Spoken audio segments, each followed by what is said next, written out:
Broadcasting live from the Business RadioX studios in the Bay Area, it's time for Bay Area Business Radio. Now, here's your host. Lee Cantor here, another episode of Bay Area Business Radio, and this is going to be a fun one. But before we get started, it's important to recognize our sponsor, Leah Davis Coaching, inspiring women of color to claim their wealth legacy. Today on Bay Area Business Radio, we have Nadia De Ala with Real You Leadership. Welcome, Nadia. Hi, thank you. Glad to be here. Well, I'm excited to learn what you're up to. Tell us about Real You Leadership. How you serving folks? Yes, so Real You Leadership is my 6-month group coaching program for women of color, specifically in technology or what we consider tech-adjacent roles. And I am a leadership and negotiation coach for women of color in technology. So what we do is help our clients get the pay, the recognition, and the roles that they deserve. So whatever positions, whether it's your dream job or that next level role, or even switching industries, we want to make sure that you shine as your real self. So really want to make sure that you don't compromise who you are at the core, your values, being in alignment with that, and finding resonant, aligned, values-aligned employers and workspaces, and to take up space, activate your voice, and learn how to self-advocate every day. So we help a lot of our clients, for instance, get anywhere from 20 to 55% increases in pay, which is awesome, right? Who doesn't want that? As well as, again, shining as a leader that feels really good to them, that only they can be as the unique version of themselves. So what's your backstory? How did you get into this line of work? Have you always been a coach? No, I have not always been a coach. I've actually been quite a lot of different things. And part of that work that I think goes into it is that I haven't been afraid to jump to different industries, jump to different roles. I used to be considered at least I used to shame myself and consider myself a quote unquote job hopper. But it's actually part of my superpower that I'm not afraid to take risks. I'm not afraid to put myself out there and really grow into new roles that excite me and feel values aligned, which is kind of what I teach my clients to do, whether they stay in the same industry or move forward. So I used to be an audio engineer once upon a time, and then went into hospitality sales. Then from there went on to online travel, and then afterwards into traditional tech, where I used to work for enterprise companies and then traditional startups. Like I was employee number 25 of a company called HelloSign that has since been acquired by Dropbox, and I was their first senior account manager that helped build the team with my director of sales at the time. So in that, I just noticed that I was what a lot of my clients experienced, climbing up the wrong ladder, right? I was very unfulfilled. I hated quota-driven work, even if I hit my quota, and was going day in and day out thinking, this can't be it. There has to be more than selling e-signature, integration systems and softwares. And I just knew that I wanted more. But at the time, I was actually really burnt out, and not just from the high impact, intense work environments of tech, but I was also going through an immigration process that was pretty brutal with my partner at the time, that we've since resolved, but it was really hard for me, and started my journey into self-care, into getting into therapy, hiring my own therapist, working with my own therapists and coaches. And I just fell in love with it.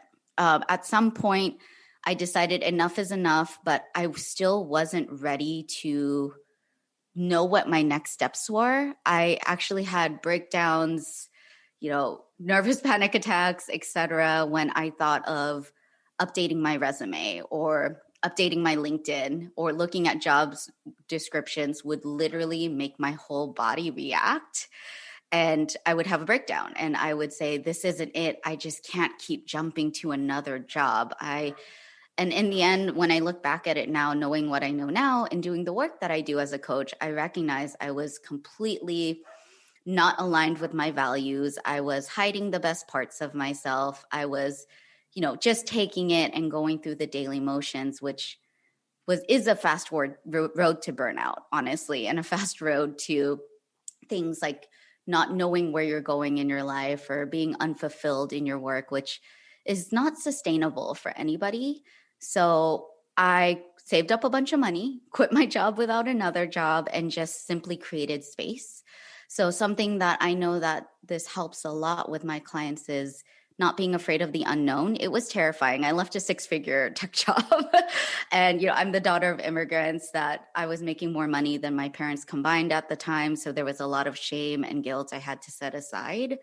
But in my heart and in my gut, my intuition knew that that was the next step. And in that space, somehow I found coaching, or coaching found me even further. I kept going down the coaching rabbit hole saying, let me sign up for an intro course. Okay, let me do 6 months of training.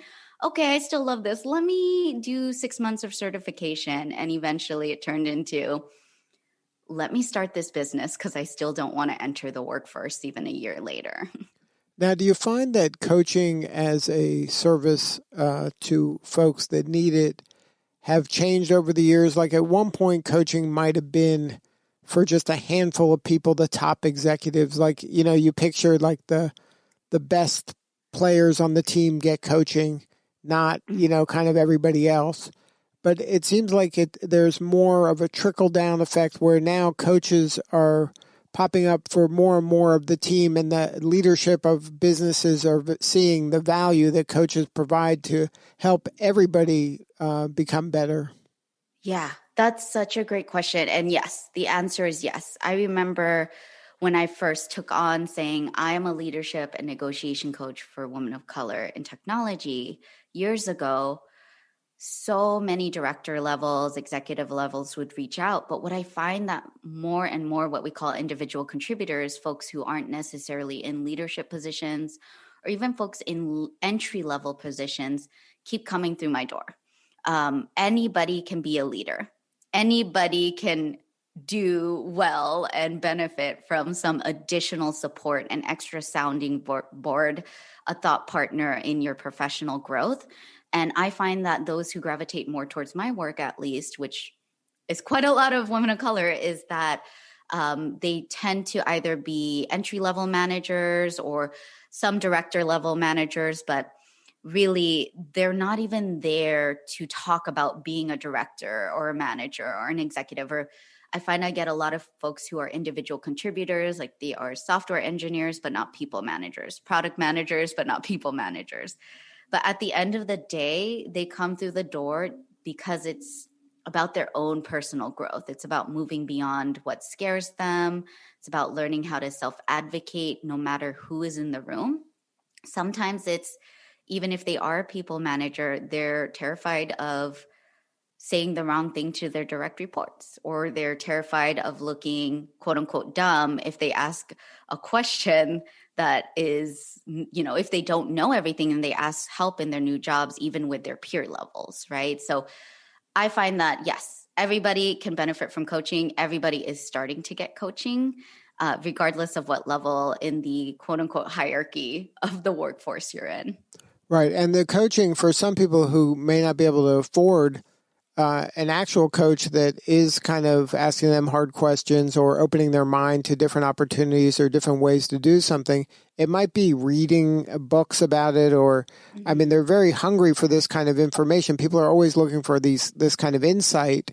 And you can benefit from just reading and learning and listening to podcasts of coaches talking, and that can help to a certain degree. But there's nothing that, when you're working with a coach like you, where you're going to give them specific advice about specific challenges that really can have an impact that's very large, like you mentioned, just from the salary negotiation standpoint, where this isn't something that is kind of superficial, like, oh, I got this now, I know kind of how to do it. You can give them the exact words to say to help them in their specific job, make more money, next review.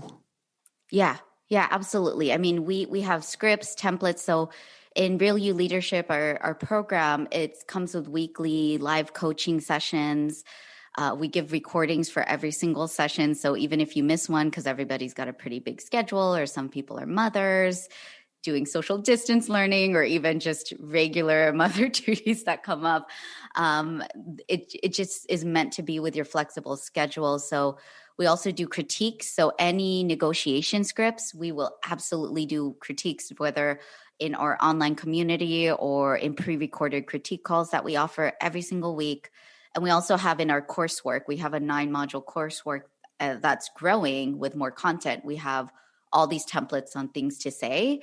But what I find is actually most important, not even just the things to say, because really the thing that I say, if I can speak candidly, is everybody can Google that stuff, right? Like you can Google that stuff. It's all out there for free.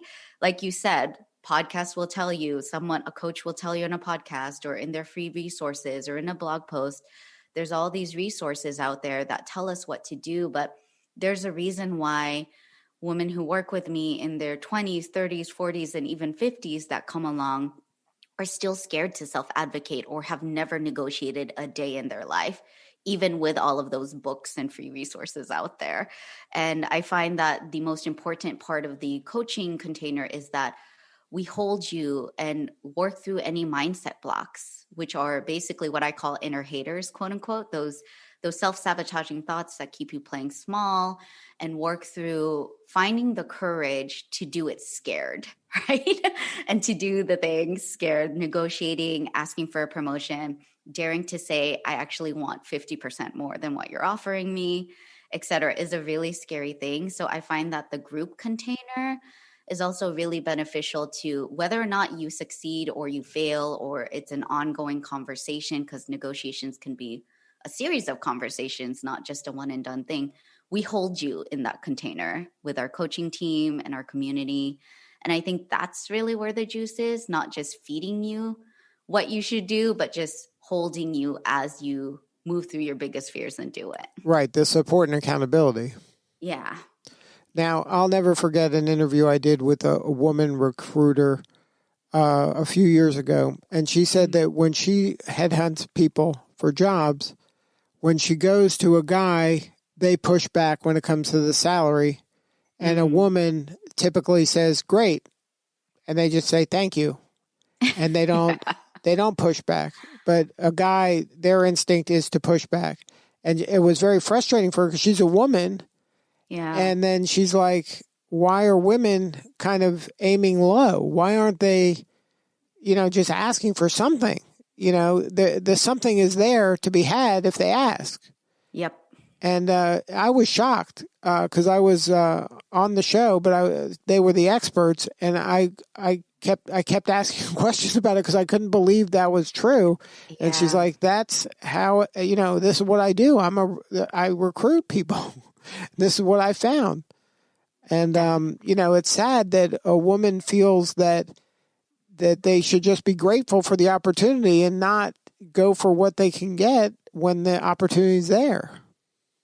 Yeah, I mean, this is so common, and I'll speak for myself that no one ever taught me how to negotiate. I didn't negotiate my first 2 salaried roles, and other people who typically were other people of color that, I trusted and probably were speaking the truth to their own experience would say, oh, by the way, this is how much you can get. Don't bother asking for more. We've tried. So this is the most. And me thinking, wow, this is already more than I've already made. This is more than my parents made.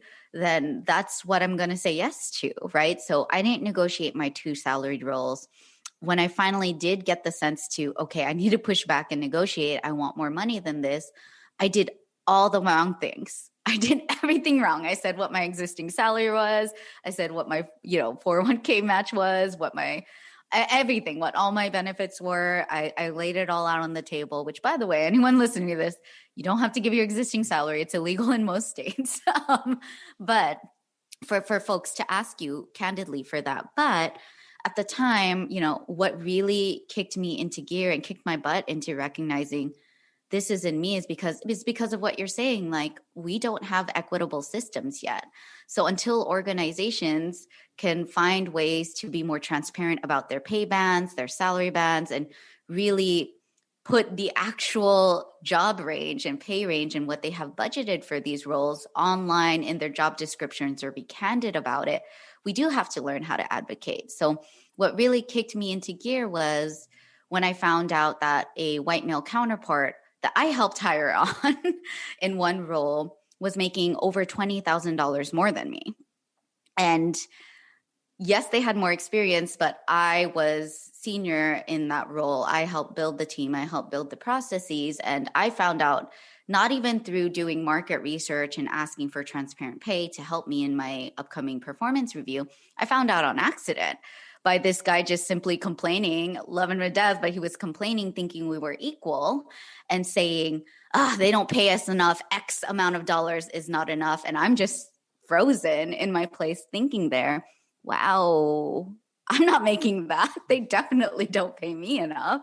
And then I decided to change things and then eventually negotiated over 2 $20,000 increases in pay. But that took over a year to do. And it was just me catching up, right? It wasn't me reaching that level because at that point, for instance, that particular colleague would be going higher and higher, right? So I know what held me back is those voices like, I should just be grateful. I should pay my dues first. I haven't been here long enough. What if they think I'm greedy, right? What if they retaliate even, which has happened to some of my clients, and not really recognizing that my value is worth something and that it is okay. Like you said, for this particular recruiter, people don't realize that it's normal practice to negotiate, and recruiters are just waiting for you to ask for it. But that again is like, I work with a lot of people who, what we call recovering people pleasers. And also imposter syndrome is huge with my client base, that we are just so scared that even if we get what we want, then what do we do? What if they find that we're not worth that money, right? Or what if we really don't do the job well and they're just going to think we gave her extra for what, right? But you still got the extra. That's yes. That's the bottom line. That's right. You still got the extra. You still brought up your value in your career practice. I mean, the reality is that there are so many studies and statistics out there that women could lose up to $400,000 in their careers in a 40-year span of careers. And I would like everybody to get that extra $400,000 that we're just leaving by not getting that little bit extra. Exactly. And it puts everybody kind of on the same kind of playing field. There's no reason for certain people to be held back when the money is available if they ask, and to teach them to ask and to give them the skills and confidence to ask is a gift you're giving them that'll have an impact on them personally, but it also has an impact on their family and their community. Yeah. Yeah, absolutely. That's the thing, because when I say it all the time in my work, that especially women of color, when we rise, we tend to be the breadwinners. In our families, we tend to be the caretakers in our families, whether it's with young children or even our elderly folks in our communities and families. And when we rise financially, we have overflow that we can bring up our communities with us. So it is really important that we advocate for ourselves and recognize that that's what we can do on a daily basis, to speak to our work, not let our work speak for itself, and to also advocate for the bigger, critical, life-changing conversations like, will I get more money or not? Will I get a leadership role or not? Yeah, and I think it goes even beyond that, in that you're now a role model for your family and friends, and you have the story and the anecdote that shows how you did it and that you could do it. And now you've kind of paved the way from an expectation standpoint of, look, my mom did this. I can do this. I expect to do this. This is my normal. Mm-hmm. You know? Yes, exactly. And I say this all the time that, there were certain fierce other women of color. I had the benefit of working early on in my career with only leaders who were people of color and women of color, especially. And some of my clients have never had that example. So they've never seen it done with someone who looks like them or remotely comes from their lived experience, their identities. And that can do something to you to say like, well, it's impossible. I've never seen it done before. But if you break your own barriers, if you break your own glass ceiling, your own concrete ceiling, bamboo ceiling, whatever you want to call it, it is really amazing, because I just have to say, like, someone is watching you, like you're saying, whether it's your daughters or your nieces. My niece comments on my Instagram all the time. She just turned 18, and I couldn't be prouder to know that she's watching me and saying, Auntie, that's amazing. I know now that I have to put in my 2 weeks notice and be grateful. Like, I know now I need to negotiate, but someone is watching you, and they're going to think, if you can do it, I can do it too. So that's really important to know, and not to put too much pressure on us either, but it's just break your own barriers, leave the ladder that you climb behind, pave the way, and leave it paved and maintain it so that others can come after you. And the ripples are real. I mean, the impact you're having with your niece shows that, and your niece's friends who she's telling, and on her social media who they're seeing. Those are the ripples that are real. I mean, you don't know who you're inspiring by what you're doing. Yeah. I mean, I get messages all the time with folks who haven't even worked with me and saying, I've been following your content. I've been on your newsletter for a whole year. And I just want to let you know that I was able to negotiate just a small increase in pay for my first job out of college, even. Right? Where you think that as a new graduate coming out, you don't have any leverage, but they were daring and willing to try because of that type of ripple effect that you're speaking to. And it's really gratifying. Well, congratulations on all the success. If somebody wants to learn more about the program or your coaching, what is the best way to get a hold of you? Do you have a website? Yes. So it's NadiaDeala.com, NadiaDeala.com. And we have all the information about Real You Leadership, our 6-month group coaching program, where again, you can get the pay, positions, and recognition you deserve as the real you without compromising who you are at the core. That's what we're all about. And being the realest you, no matter who is in the room, no matter what room you're in. You can also follow me on Instagram at Nadia De Ala, or find me on LinkedIn, Nadia De Ala as well. It's just all my names, right? But would love to be in touch. Happy to answer any questions you have. And if you are interested in working together, it's a 2-question application for our program, but we do ask that you be very real, very in-depth. And what you do get is about a 2-hour training. It's a free private training that only accepted applicants get to learn all about our coaching framework, about creating your radical vision, activating your voice, and creating expansive value in your career and your life. So you'll learn all about that, my coaching methodology, some results and transformation that you can expect in the 6 months you work with us. And also, it's just an awesome radical training that I think a lot of people can get great gold gems, juicy gold nuggets that they can go ahead and implement some things even today to stand out and take up space in their careers. Good stuff. Well, congratulations again on all the success. And thank you so much for sharing your story today. You're doing important work, and we appreciate you. Thank you, Lee. I really appreciate it. All right, this is Lee Cantor. We'll see y'all next time on Bay Area Business Radio.